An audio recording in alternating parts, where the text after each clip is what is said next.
Praise the Lord. கர்த்தருடைய நாமம் மகிமைப்படுவதாக. இதை பார்க்கிற உங்கள் யாவரையும் கர்த்தர் ஆசீர்வதிப்பாராக. இன்று நாம் என்ன செய்தி பார்க்க போறோம் அப்படின்னா, எதிரிகளுக்கு எதிர்த்து நில்லுங்கள், எதிர்பாராத காரியத்தை கர்த்தர் செய்வார் என்கின்ற தலைப்பு நம்ம பார்க்க போகிறோம். கோலியாத் இஸ்ரவேல் ஜனங்களை நெருக்கிறான்.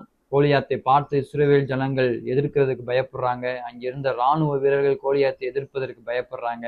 அவன் ஏன் இஸ்ரவேல் ராஜா சவுலே கோலியாத்தை எதிர்க்கிறதுக்கு பயப்படுறாங்க.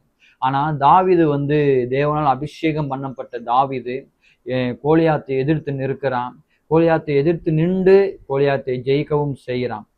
இந்த வேளையில நாம என்ன செய்கிறோம் அப்படின்னா, நம்ம மேல் கர்த்தர் வைத்திருக்கிற அபிஷேகத்தை என்ன பண்ணுகிறோம்? மறந்து விடுகிறோம்.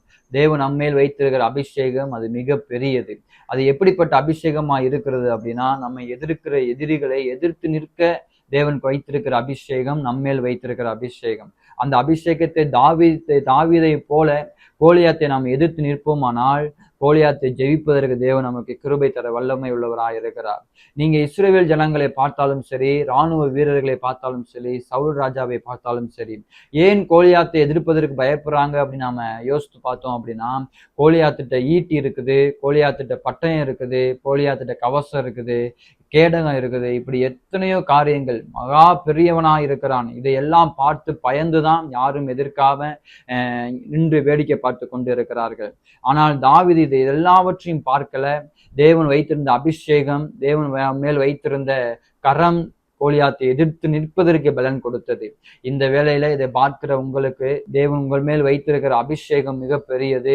நீங்கள் உங்களை எதிர்க்கிற எதிரிகளுக்கு பயப்படாமல், உங்களை எதிர்க்கிற எதிரிகளுக்கு நீங்கள் அஞ்சாமல், அவர்களுக்கு நீங்கள் எதிர்த்து நிற்பீர்களானால் தேவன் எதிர்பாராத காரியத்தை செய்யவும் வல்லமை உள்ளவராயிருக்கிறார். நீங்கள் எதிரிகளுக்கு எதிர்த்து நில்லுங்கள்.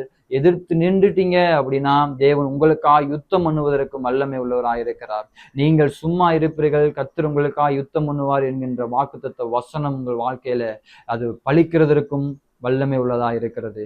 இதை பார்க்கிற உங்கள் யாவரையும் கர்த்தர் ஆசீர்வதிப்பாராக. ஆமென்.